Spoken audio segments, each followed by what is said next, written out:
여러분 안녕하세요. 오늘 하루도 시작하게 하신 하나님을 찬양합니다. 하나님의 은혜로 새로운 하루를 맞이했는데요. 오늘도 은혜 중에 좋은 하루 되시기를 바랍니다. 기독교 에센스 오늘은 네 번째 주제 성부 하나님에 대해서 함께 말씀을 나누겠습니다. 그동안 세 개의 주제를 가지고 말씀을 나누었는데요. 원죄, 구원, 믿음. 여러분들 잘 아시겠지만 제가 다시 한번 복습해 보도록 하겠습니다. 기독교는 모든 사람이 죄성을 가지고 태어난다라고 했습니다. 이 죄는 아담으로부터 시작이 되었고 이 죄의 핵심은 하나님의 말씀에 불순종한 것이었습니다. 이 죄의 결과는 사망이라고 했습니다. 태어나는 피조물은 누구나 끝이 있다라는 것입니다. 인간은 이 죄의 부분을 스스로 해결할 수가 없습니다. 왜냐하면 죄의 대가는 반드시 피를 흘려야 하기 때문인데요. 우리에게는 그럴 능력이 없습니다. 단 이 죄를 해결할 수 있는 방법은 단 한 가지, 독생자 예수 그리스도께서 나의 죄를 위해 십자가에 달리심을 믿으면 우리는 죄 문제를 해결하게 됩니다. 이 죄의 문제를 해결하는 것이 바로 구원이라고 했습니다. 구원을 받지 못한 인간은 죄의 노예가 되어 꼼짝없이 영원한 지옥으로 가게 될 운명인데요. 그런데 예수님이 죄인들을 위해 십자가에 대신 죽으심으로 죄값을 지불해 주셨습니다. 우리는 도저히 의롭지 못하지만 예수 그리스도의 보혈로 덮어 주신 것입니다. 우리는 의롭지 못하지만 예수님의 그 의로움으로 덮어 주셨기 때문에 우리는 우리의 죄를 해결하게 된 것입니다. 우리를 의롭다고 칭해 주신 그 은혜, 그래서 칭의의 구원이다 라고 말씀하고 있습니다. 이 구원의 칭의의 구원은 즉각적이고 완전하며 그 무엇으로도 빼앗길 수 없는 안전한 것입니다. 이제 이 구원받은 성도는 과거의 모습에서 조금씩 옛사람의 모습이 사라지고 새 사람이 되어가는 것입니다. 예수님을 닮아가는 거죠. 그것을 성화의 과정이다 라고 합니다. 이러한 성화의 과정을 거치면서 언젠가 우리의 끝날이 올 때 이제 완전한 구원을 우리가 이루게 되는 것입니다. 이 원죄에 대해 구원을 받는 과정에서 반드시 필요한 것은 믿음이라고 했습니다. 성경에서 말하는 믿음은 십자가에서 하나님의 아들 예수 그리스도가 나의 죄값을 치르셨음을 알고 그 예수님을 이제부터 내 인생의 주인으로 영접하는 결단, 그것이 바로 믿음이라고 했습니다. 예수님은요, 이 믿음이 큰 믿음도 있고 작은 믿음이 있다라고 했습니다. 이왕이면 여러분과 저는 큰 믿음을 갖고 살기를 원하는데요. 이 구원받는 자가 천국에 올라갈 때까지 끊임없이 유지해야 하는 것은 믿음이고, 믿음을 점점 더 업그레이드해야 우리는 점점 큰 믿음 있는 자로 살아가는 것입니다. 믿음을 업그레이드 할 때 때로는 과정에 의심이 생기기도 하고 때로는 삶 속에서 갈등이 있기도 합니다. 나는 믿었는데 잘 되지 않을 때 참 답답하고 힘들 때가 있지만, 그럼에도 불구하고 우리가 묵묵히 순종해 나아가게 되면 우리의 믿음은 나도 모르게 강해지는 것이고, 어지간한 것에는 흔들리지 않게 되는 믿음을 소유하게 되는 것입니다. 우리는 이제 이 원죄에 대해 예수님을 믿으면 구원을 받는다는 이 모든 말씀의 기본이고 원칙이고 이 모든 상황을 연출해 주시고 총 감독으로 해 주셨던 하나님에 대해서 오늘은 함께 배우기를 원합니다. 오늘의 주제 바로 성부 하나님입니다. 야고보서 1장 17절에 온갖 좋은 은사와 온전한 선물이 다 위로부터 빛들의 아버지께로부터 내려왔다라고 성경은 증명하고 있습니다. 우리가 먼저 알아야 하는 것은 하나님이라고 하는 호칭입니다. 우리는 높은 분들에게 보통 목사님, 어르신, 사장님 이렇게 부르지만 가장 높으신 하나님을 아버지라고 부르도록 가르쳐 주셨습니다. 예수님께서 그렇게 부르라고 하셨습니다. 혹 개중에는 육신의 아버지에 대해서 이렇게 좋은 기억이 없는 분들이 제법 있더라고요. 하지만 저의 경험을 봐서도 그렇고 나이를 들면 들수록 아버지라는 호칭은 우리의 마음을 충분히 평안하게 합니다. 우리는 이 하나님 아버지가 어떤 분이신가를 제대로 알아야 성경을 제대로 이해할 수 있고 기도의 유익을 누릴 수 있고 인생의 힘든 여정 가운데에서도 담대하게 자유로울 수가 있습니다. 이 하나님이 어떤 하나님인가? 자, 첫 번째, 하나님은 창조주 하나님이십니다. 성경을 열면 창세기부터 시작이 되는데요. 1장 1절, 그러니까 성경의 시작을 이렇게 시작합니다. 태초에 하나님이 천지를 창조하시니라. 우연이 된 것 없습니다. 무엇이든 최초가 있습니다. 우주와 인류, 사람을 창조하신 분, 바로 하나님 아버지이십니다. 이 하나님 아버지는 태초를 창조하셨다는 이 사실 그 하나만 보더라도 시간의 주인이라는 것을 잘 알게 됩니다. 월요일을 만드셨고 화요일을 만드셨고 수요일을 만드셨고 일주일, 한 달, 1년, 365일 아침, 점심, 저녁 시간을 만드신 분이 하나님이세요.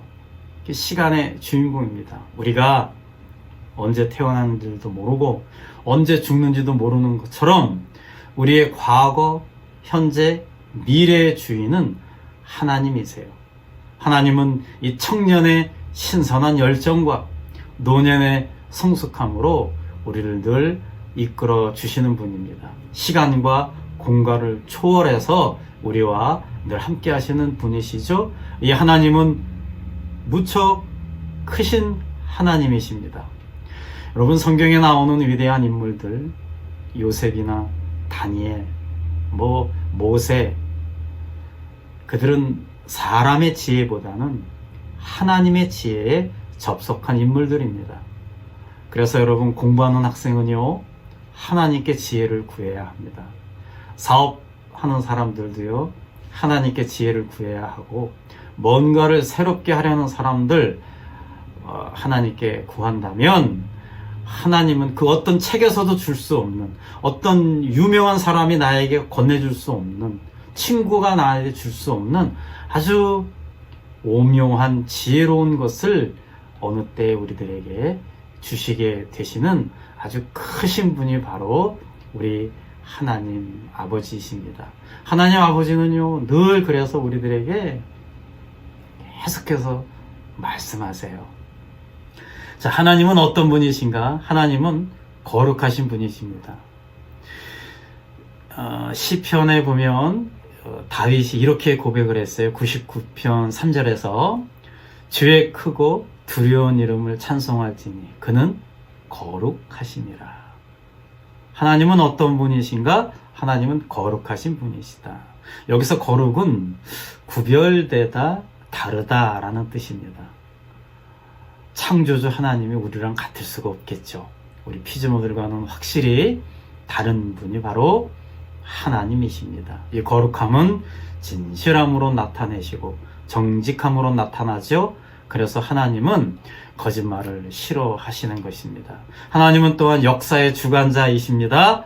늘 성실하게, 신실하게, 변함없이 우리의, 아니면 과거, 현재, 미래, 나 자신과 이 나라와 모든 것들을 주관하여 주시는 분이 우리 하나님 아버지이십니다. 천지를 창조하시고 거룩하시고 역사의 주관자이신 하나님, 감사한 것은 이 하나님이 늘 우리와, 늘 여러분과 저와 함께 하신다는 것입니다. 함께 하시는 하나님.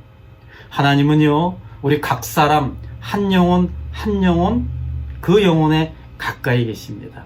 하나님은 우리와 다른 존재이지만 천지를 지으신 그 인간에게 시간과 땅을 허락해 주신 그곳에서 우리와 함께 하십니다. 우리에게 계속해서 말씀하세요. 우리가 직접 듣지 못하고 깨닫지 못해서 그렇지 늘 말씀하고 있습니다. 때로는 직접 들을 때가 있어요. 때로는 꿈에서 말씀하실 때가 있어요. 때로는 가족 중에 누가 나한테 하나님의 입을 통해서 말씀할 수 있어요. 교회 성도들이 말씀할 수 있어요. 목사가 여러분들에게 말씀할 수 있습니다. 말씀 시간에, 설교 시간에 하나님의 음성이 들어올 수도 있는 거예요. 우리는 그것을 캐치할 수 있어야 합니다. 무엇보다도 하나님은 사랑의 하나님이십니다. 나에게 끊임없이 은혜를 베푸시는 하나님. 여러분 조금만 고개를 위로 올려보세요. 옆으로 돌려보세요. 햇살이 여러분들에게 오고 공기가 있고 바람, 식물과 동물, 건강, 지혜 뭐 하나 스스로 된 것이 없습니다. 하나님이 주신 것입니다.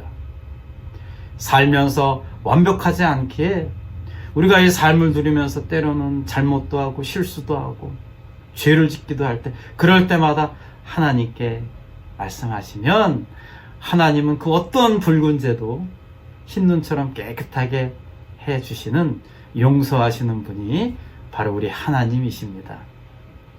저와 여러분을 보시고 기쁨을 이기지 못하세요. 저와 여러분들을 잠잠히 사랑하시는 분이세요. 저와 여러분들을 즐거이 부르며 기뻐하시는 분이 바로 하나님 아버지이십니다. 물 가운데로 지나가시니까 강물이 여러분들을 넘어오지 못하도록 지켜주시는 분.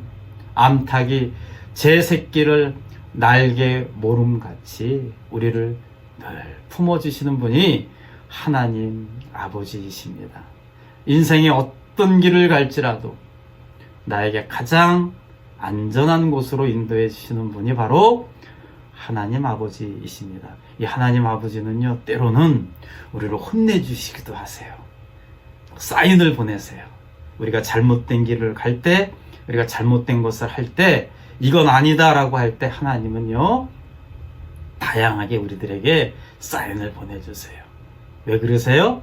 당신의 자녀이기 때문에. 우리는 사생아가 아닙니다. 하나님의 자녀이기 때문에 하나님은 우리가 보다 안 되겠다 싶으면 혼내기도 하세요. 그럴 때 여러분, 하나님 서운해요 그러지 마시고, 내가 지금 제대로 신앙생활하고 있나? 자기를 돌아봐야 돼요.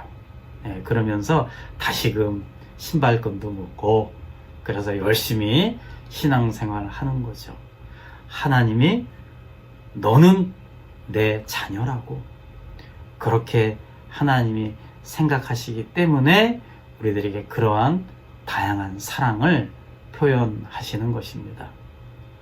사랑하는 여러분, 하나님은 사랑의 하나님이십니다.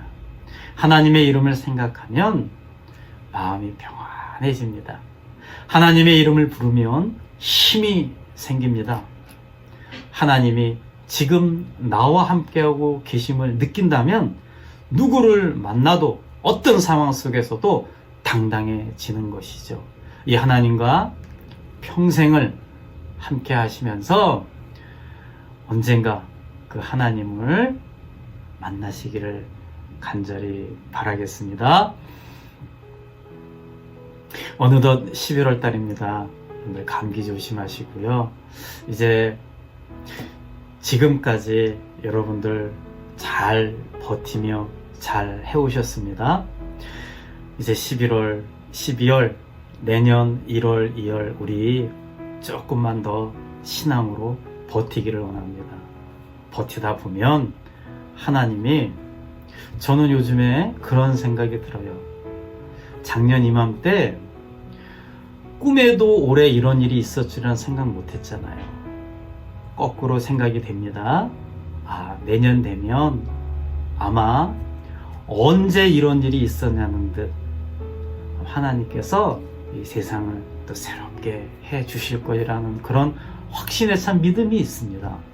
여러분, 우리 그때까지 신앙으로 참고 인내하면서 잘 버티시기 바랍니다. 요즘 경제적으로도 많이 힘들고 어렵고 비즈니스 하는 사람들도 많이 어려울 텐데요. 여러분 힘내시고요. 직장생활 하시는 분들도 이럴 때일수록 더 열심히 하면서 어쨌든 버티는 게 이기는 겁니다. 신앙으로 잘 버티시면서 오늘 하루도 하나님의 은혜 가운데 기쁘고 즐거운 하루가 되시기를 간절히 바라겠습니다. 오늘 하루 함께 하실 하나님을 찬양하며 하나님은 당신을 사랑하십니다. 감사합니다.